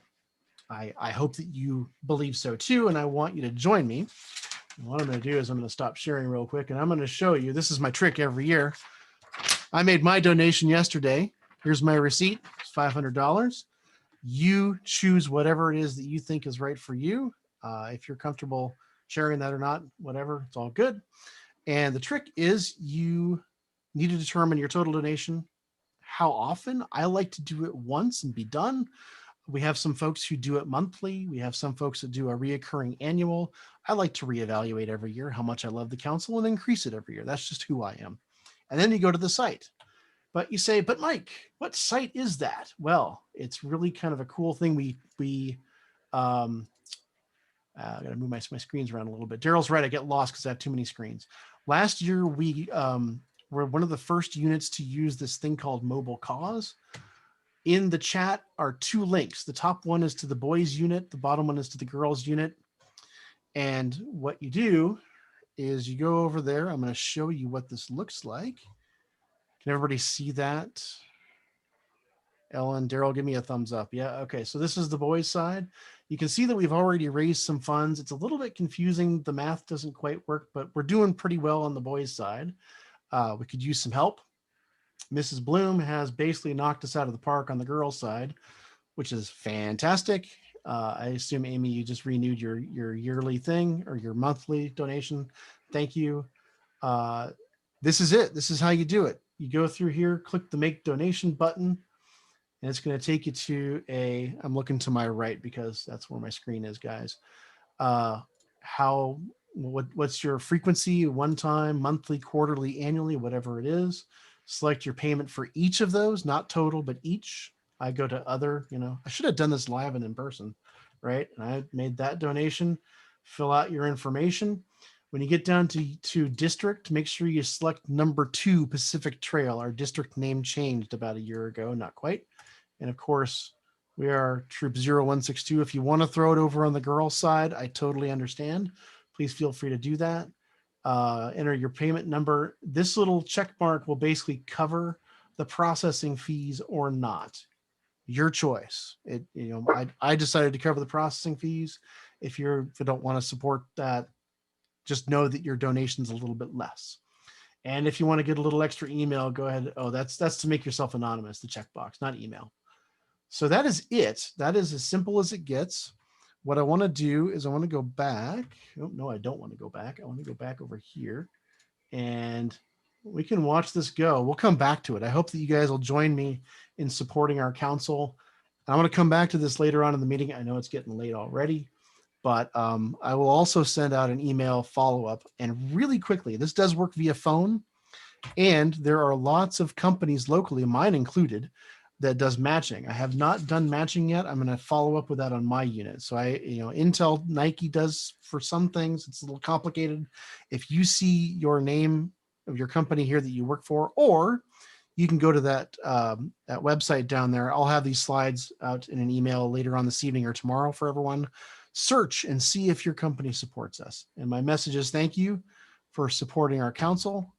By supporting our units, by supporting our council. And that is my Camp for All pitch. How did I do, Litsa? All right. Thank you. Whew. It's always very thorough. All right. There are some people who do that for 45 minutes. And there's some people that are like, donate now. Let's go. I know, right? Go. Help me out. Let's meet our goal. Ellen, advancement. The girls had a court of honor, didn't they? We did just on Monday. Was it great? It was great. As I left the building with one of our newest scouts, she said to me, I quite enjoyed that. So love it. I was like, oh, I'm glad to hear that. So yes, we had, and it, we are a little bit, slow on some of the advancement things with the challenges of this year, but it was just really great that, that particular court of honor is really basically the one that we were supposed to have a year ago No kidding, for the right? girls. And so just one. Okay. Good night, Rosie. You can't. Yeah, I'll just jump in real quick while Ellen's busy. Oh, go ahead, Amy. One thing that I made a part of it is calling up each of our new scouts and officially introducing them and having them do the scout oath and law, partly to fill time. Awesome. And partly to make them feel like they were included in that. That's a great idea. Yeah, that was really good. And basically, to kind of reiterate the things that Marty shared earlier, like it is really important to get together and to do these things and to see it, even if we feel like we don't have as many advancements as we might normally have in that gap of time. And so I think that it was really positive. So I think All that's right. about it. That's fantastic. Thank you. Daryl, do you have anything to add from the boys' side? Sure. So we've got scouts that are advancing. We've got obviously Nathan Williams, who's really working towards Eagle, working with this project. His older brother Luke just had his Court of Honor for Eagle. We've got a couple scouts that are working towards Star. One of them, Joel, Linus is gonna be contacting you real soon. He just finished the cyber ship on Monday, so he needs to do his Scoutmaster conference. Grant is really close. He's just finishing up one merit badge, and he just finished up a cyber chip. So, and then he'll be on your list too. So we've got a couple scouts that are getting really close to Star. Most of the ones that are sitting out life, other than Nathan, are kind of just hanging out right now. But speaking of life, Connor just got life within the last month or so. We've got quite a few scouts that are actually some of our 8th graders that are making a big push and actually trying to get first class. They've kind of sat around for a while, and now they seem to have a fire underneath them that they're trying to move now. It's about time. Each scout does it at their own time, at their own pace, and that's really the case. And then we've got our younger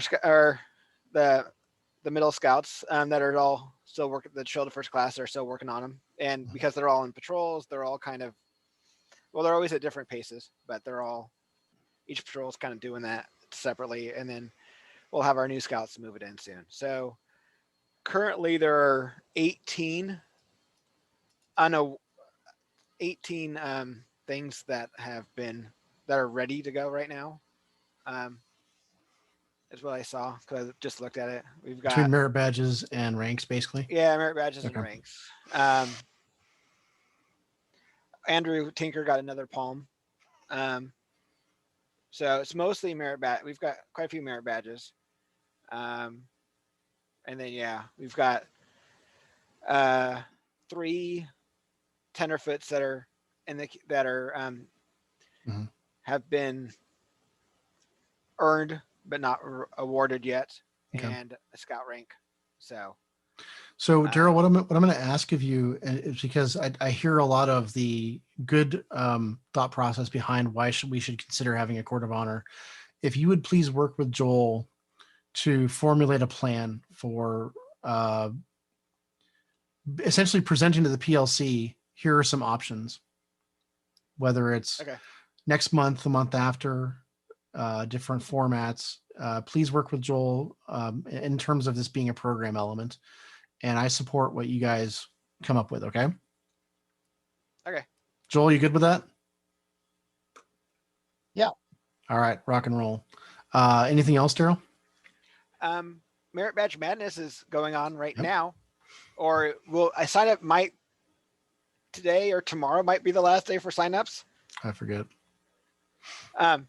I'd have to look at the email. So if it's not today, it might be tomorrow. But there are councils doing a 2-week Merit Badge Madness thing. Can you post the link in the chat? Yeah. Just in case anybody doesn't know what it's about. Yeah, the council's doing a Merit Badge thing. It's quite the thing. Yes. Most of the Eagle required Merit Badges are already full, unfortunately. But there's lots of good optional stuff. Okay. I'm doing an outdoor ethics one. Cool. For the committee. So if any adults want to, that one's the only one I think that's actually open to adults. So adults or scouts can do that one. Okay. I'm going to move forward, Daryl. Thank you for posting that link when you get a chance there. Our advancement seems to be as good as can be expected for what we got right now. Troop Quartermaster is going to be working on the trailer, cleaning and sorting and all that. It's going to be over spring break. And I would love if you want to bring patrol gear and you have it in your possession, you want to bring it back to me so that our Troop Quartermaster can keep things in piles, but make sure we know what's what. I would welcome that. I know stuff is out there. Joel, you have some stuff for the Eagle Project for Nathan's. I'm going to leave it up to you guys whether or not to keep it or not. If you keep it, I will probably harass you via email for what you have, just to get a list so that we know. David would like to do something as quartermaster, so we're going to work on cleaning the patrol, the troop trailer. So, and with the rebalancing of patrols being a possibility, it makes sense for some of that gear to come back, be cleaned, and then ready for the next set of patrols. And wear a helmet. Thank you, Lisa. I will wear a helmet. Yes, it has percussed my noggin a few times. That is my request. And if you decide to keep gear, I understand. I just might ask you what you have, or ask generally. So that's the equipment report. Training. Daryl, do you want to start with NYLT, or do you want to kick it over to Heather real quick? Because you had an NYLT thing. Wasn't Heather go first? Well, I look Collect up your this thoughts? link still. Okay, Yeah, excellent. I'm still looking at the Heather, link. tell us about training. Well, there's still not a whole lot going on for training. We do have the possibility of an IOLS that district council district, somebody district, I think, is looking at trying to run mid-April. And I believe it's going to be virtual is what they've been working on, trying to figure out how to do some virtual training. So if that comes to fruition, I'll make sure to share it with everybody, because IOLS is one of those that you can so far typically usually only get at a Webelos Woods or Camporee outing. So if we do get it, and especially if it's online, virtual, it'd be a really good one to take advantage of. So if and when we get that link info, yes, Diane. We have a Do few assistant IOLS. scoutmasters that need IOLS, as I recall. Yes, yeah. I think Craig is one of them, right, Amy? I feel like it. I think so. Heather will probably be able to run a quick report and figure out who. I think he so- was able to do it at Webelos Woods. Oh, he was. Oh, that's great. Okay. I think Okay. so. Daryl's got the NYLT link on the screen. Thank you, Daryl.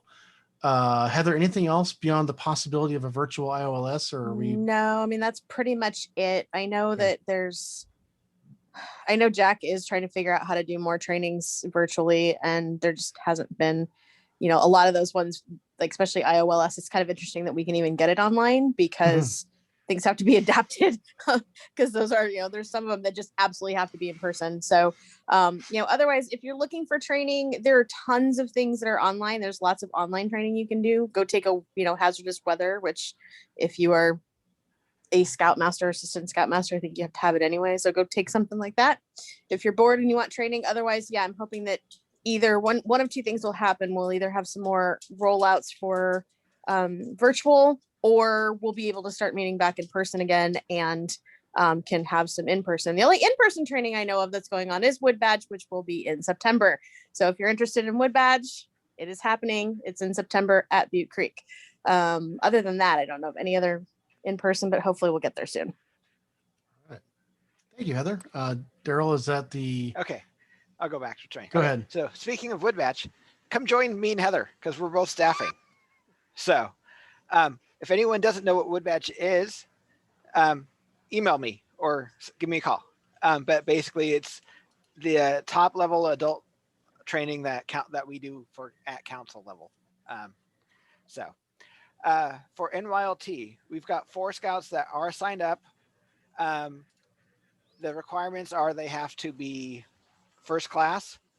And we've got a couple kids that was part of getting the first class, is their motivation is they want to go to NYLT. So we might add a couple more to those 4.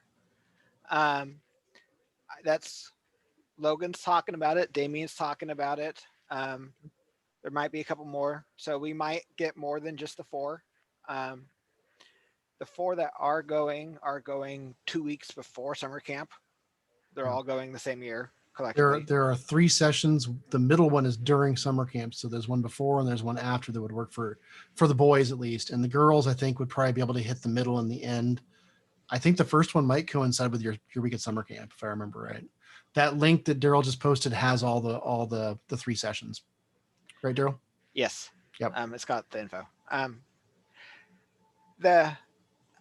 Speaking of training and awards, I just kind of threw that up there. We've got a lot of scouters that have earned awards that haven't actually got any yet. So at some point in time, I would like to work with my wife and actually get the. As she walks by your screen in the background.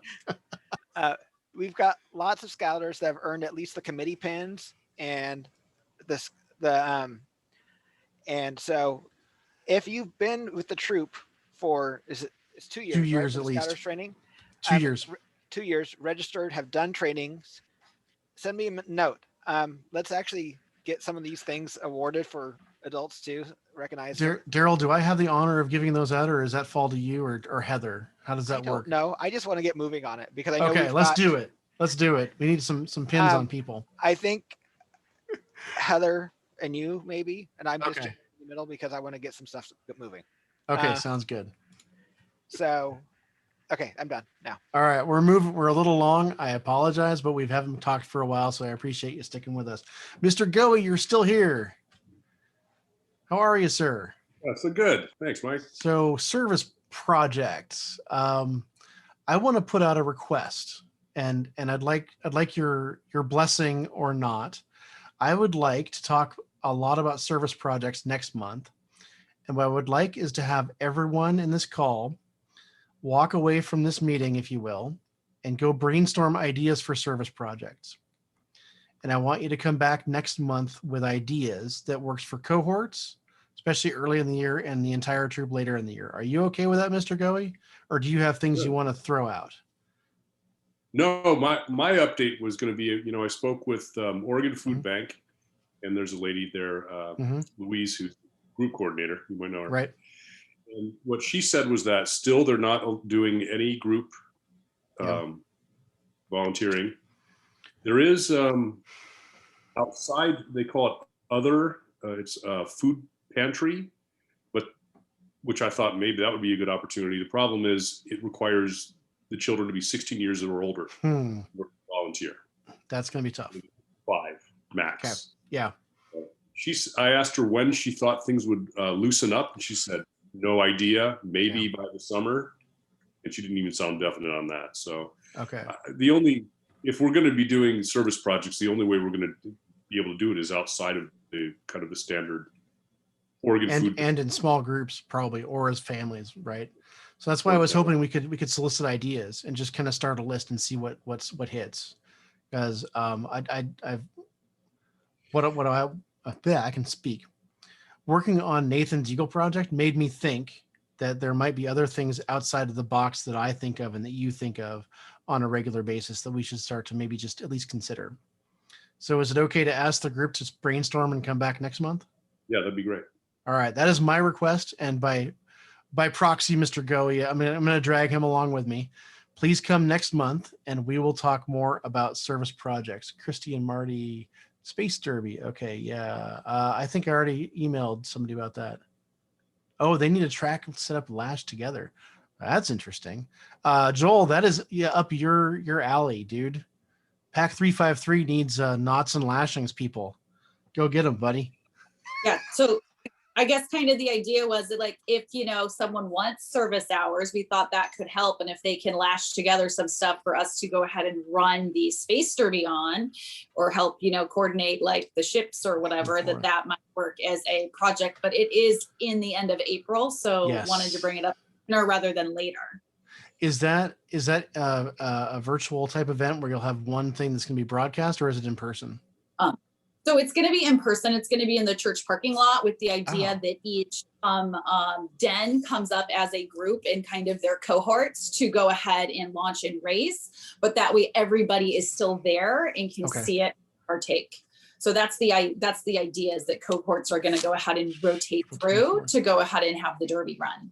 Okay. Hey, Joel, I want you to capture that idea of Pack 353, April 24th, Space Derby. Let's take that to the PLC and see if we can get some traction on that. Because if we send a couple of older scouts, maybe even like a couple of Williams that know knots and lashings, can wear their uniform with pride, make scouting look good. That might be a really cool thing. It also may require like the poles and string to lash it too. We're not that far along. So I don't know if that's something the Troop 162 has already. Some troops have it, some troops don't. So Space Derby, I don't think we have anything. And in fact, I was approached by Pack 872 about that. And there's only one guy I know in my 8 years of being a volunteer that's done a Space Derby, and he's no longer in scouting. But right. I can point you at him. No, I'm talking about lashing poles and right. Yeah, we have poles. We have 30 some poles. Yeah. Yeah. But awesome. That's all we need to make the structure to. All you have to do is basically have a clothesline with fishing wire. So if we have the poles and the lashing materials and the know-how, then we have a go to proceed with the question if people are willing to help with. Marty, I'm going to point you at a presentation I've made in the past. I think I still have it. I've taught derbies galore multiple times at University of Scouting. I think you're not prepared yet. Okay. April 24th. I'll send you something. Okay. And Diane has an interesting idea. I like it. Bring it next month, Diane. That's awesome. That's a good one. Wood badge. Okay. We're getting close here, folks. Thank you. Mr. Go, do you have anything else in terms of service projects? The other one that I contacted was Hands on Oregon. Sorry, Hands on Portland. They're just, they're not answering their phone. They're working from home permanently now, according to their website, and they're not answering emails. So okay, I think most of these organizations are cut down. Yeah. Wow. So what you're bringing, and I kind of expect this a little bit, is that we need to be a little more proactive on, we want to do this and we're going to make it happen, whether it's service for our charter organization or helping out another Cub Scout pack or whatever. So I just like to get some ideas, and then we can make a list next month, and you can collate that list and prioritize and see what we can do with that. And if we have some that work on small groups or cohorts, great. And maybe some don't, and we shift those back to next year or later this year. Right. Does that make sense? Well, it must be that pretty much all the scouts need service hours, right? There's a lot. Yes, there are a lot. And the girls too, right, Amy? Yeah, so we'd like to make sure we have something that's available for Solve has opportunities. That's true. And I've got some stuff on my end too. Okay, let's and I think I'll throw some stuff out there because I had someone in another troop inquire about doing a project for us, and when I reached out, they were like, that project doesn't exist, but we have other ones. So. Okay. It feels a little bit early in the upswing from COVID to really be trying to get big groups together. But I think if we start planning something and schedule it for late April, May, August, September, October, I think we might have success. And one thing that Mr. was starting up in the spring, Yeah, exactly. So I think it's okay to say, let's come in, and I want to schedule one next month, one of these discussions, a Thursday. And we'll focus on that as one of our big items. And I bet Dave is right. Pilgrim probably needs some things done. So Dave, bring some ideas for Pilgrim, and we'll see if we can do something and kind of start scheduling things out. Okay. We're planning to, at their April camp out, clean all the clams out of the sand in a certain area. So it's a tough project, but somebody has to do it. They're for the community. That's right. The community of clams. Are you going on the 26th of April that weekend? No. Oh, that's the clam 18th. Okay, There's the clam tide's on the 20. Clam tide's on the 26th. Well, according to Mr. Rouse, our shellfish expert, that weekend, April 16th to 18th, there's a good tide for clamming, like at 11:30 in the morning, which is perfect. So, Amy, while you're on that camp out, I fully expect you to create at least one joke that claims that Mr. Rouse is very shellfish. Oh, it's been said. Oh, thank you. Okay, good. he is a dad joke purveyor. Okay, moving on. Amy, since you're already on and you're unmuted, do you have anything to purvey the group with at this late hour? Wisdom of the Scoutmaster? Okay. No, I mean, we're all kind of trying to invent as we go and, move things forward and adjust on the fly and keep everybody, engaged. And so, yeah, I'm hoping that our new scouts will bring some enthusiasm for advancement. So. Absolutely. Mr. Williams, wisdom for the group. Yes. So, again, I'm putting into the chat here just what the next month looks like. We already put that in, but I wanted to have it for you guys. We're continuing to have different themes as we move forward each month, and obviously with the elections, we're gonna have. Well, first we're gonna have the shaking up possibly of the patrols. We'll have the elections, which will shake up a little bit of the leadership, get some more opportunities for kids out there.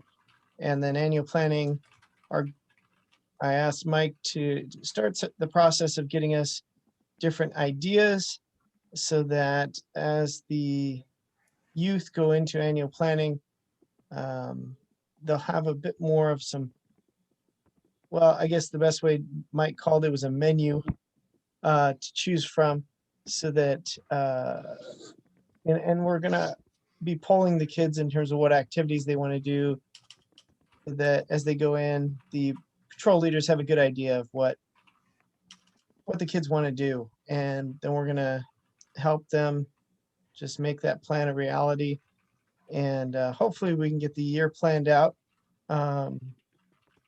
If not, we'll go as far as we can, and we'll put up another semi-annual planning later on. But the goal is to get this is the first year of me being Scoutmasters and helping. Fortunately, we have a fantastic SPL right now that's got us to this point. So as we go into annual planning, we'll have a new SPL though, and so we'll be helping that individual prepare and move forward with pushing through this annual planning. So I'm excited. I think we're going to have a great time, and continue to send me your ideas as we get going too, because we have to think outside the box when it comes to COVID. Absolutely.